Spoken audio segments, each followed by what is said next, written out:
So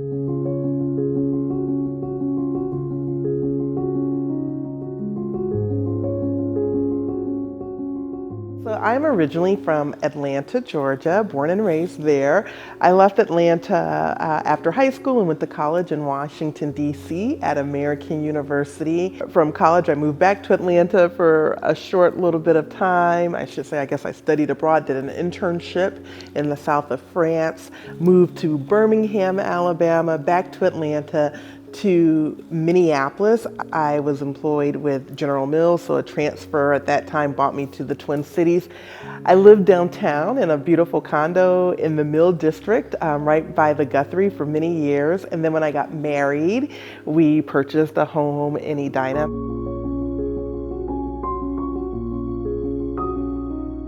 I grew up in Atlanta where there's a very thriving Black middle class. I was very fortunate to see a lot of representation of Black professionals, whether it be lawyers, doctors, corporate community, in my church and out and about in the community. Even though I did go to predominantly white schools, I had a very strong community and village. There were always people pouring into me, loving me. There was representation that I could do and be anything that I wanted to be. If you think about racism, I would say, I think of one incident in high school, probably like my first incident where it was like I had to get my parents involved and someone had to apologize to me.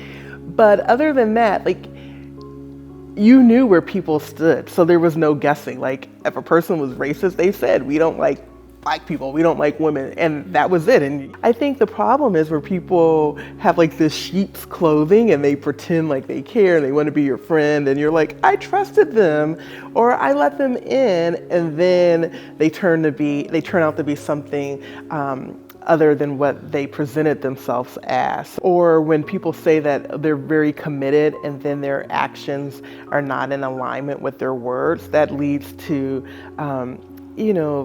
some covert feelings of isms.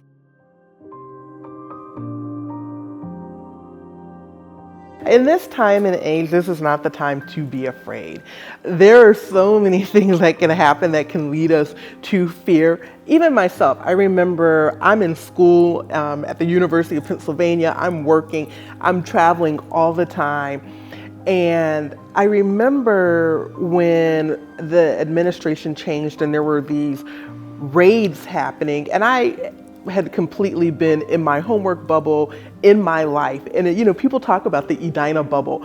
I don't even think I was in the Edina bubble. I was in the Jasmine bubble. And I spoke to my mom in Atlanta, and she was telling me about these raids and all of this stuff, and she had this fear and concern. And I was like, what? Like, what are you talking about, Mom? Like, where? And then I felt like, well, where have I been? I've been so self-absorbed in, rightfully so, in all of the things on my plate that I have not even connected with the outside world. I'm not watching the news because I'm protecting my peace. And so I'm missing a major important conversation of something taking place in our country. And I remember I was actually driving to the television station. I'm the lifestyle contributor to WCCO TV. And I thought, oh my God, Jasmine, you've been in this bubble. So you got to decide, like, are you going to pop the bubble and what are you going to do? And I know, trust me, I know I am so busy. I really should not even be here talking to you today. I am so very busy. And there's so much on my plate, and there are so many things that I need to deal with. And yet I know that my voice is needed. And so again, that being driven by service and legacy and impact brings me here.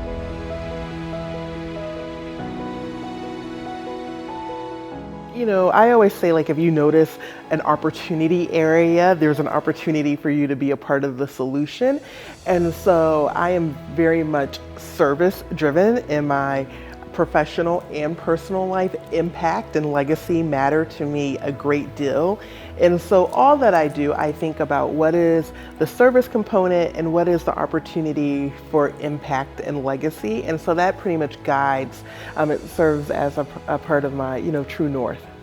for anyone saying that they want to do something, there is no time like the present. But I always say, yeah, I have a strong bias for action. How can we move people to action? So start where you are. Start with your common interest. You know, if you are a foodie and you hear all of these things about like food instability and food shelters, like look for an opportunity there. But start where you are, and more importantly, start with your interest and allow your interest to drive your opportunities for service and your opportunities to be connected to the bigger conversations taking place. My top strength is connection. I am a connector, and people need people.